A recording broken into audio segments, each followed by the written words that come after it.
আবু হুরায়রা রাদিয়াল্লাহু আনহু থেকে বর্ণিত রাসূল সাল্লাল্লাহু আলাইহি ওয়াসাল্লাম বলেছেন, কুল্লু উম্মতি ইয়াদখুলুনাল জান্নাহ। আল্লাহর নবী বলেছে, আমার সকল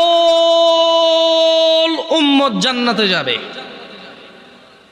এই দেখছেন, তখন কিন্তু আপনারা সুবহানাল্লাহ বলতে পারেন নাই, এখন বলতে পারছেন, কারণ এখন আপনারা শুনতেছেন কথা।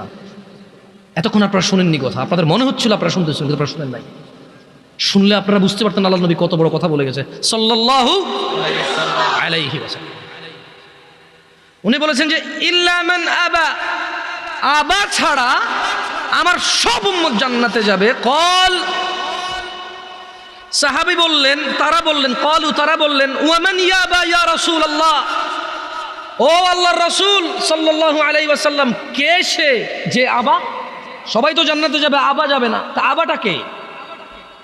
আল্লাহ নবী সাল্লাল্লাহু আলাইহি ওয়াসাল্লাম বলতেছেন যে মান আতাআনি, যে আমি মুহাম্মদের অনুসরণ করে, সাল্লাল্লাহু আলাইহি ওয়াসাল্লাম, যে আমি মুহাম্মদের ইতাআত করে, সাল্লাল্লাহু আলাইহি ওয়াসাল্লাম, যে আমি মুহাম্মদ যা আদেশ করি তা করে, যা নিষেধ করি তা করে না, সাল্লাল্লাহু আলাইহি ওয়াসাল্লাম।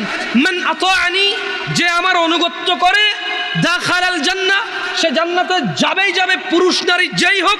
ওয়া মান আসানি, যে আমি মুহাম্মদের অবাধ্য হয়, আমি বলেছি দাঁড়িয়ে রাখতে সে রাখে না, আমি বলেছি টাকনুর উপরে পড়তে সে পড়ে না, আমি বলেছি নিজেকে নিজের জীবনকে ধ্বংস করিও না, আত্মহত্যার দিকে যাইও না, সে সিগারেট খায়, মদ খায়, গাঁজা খায়, পিত্ত যা আছে কলিজা গুর্দা সব নষ্ট করে দিচ্ছে, নিজেকে ধ্বংস করে দিচ্ছে। আমি বলেছি সুদ খেয়েও না, সে খায়। আমি বলেছি ফজর 2 রাকাত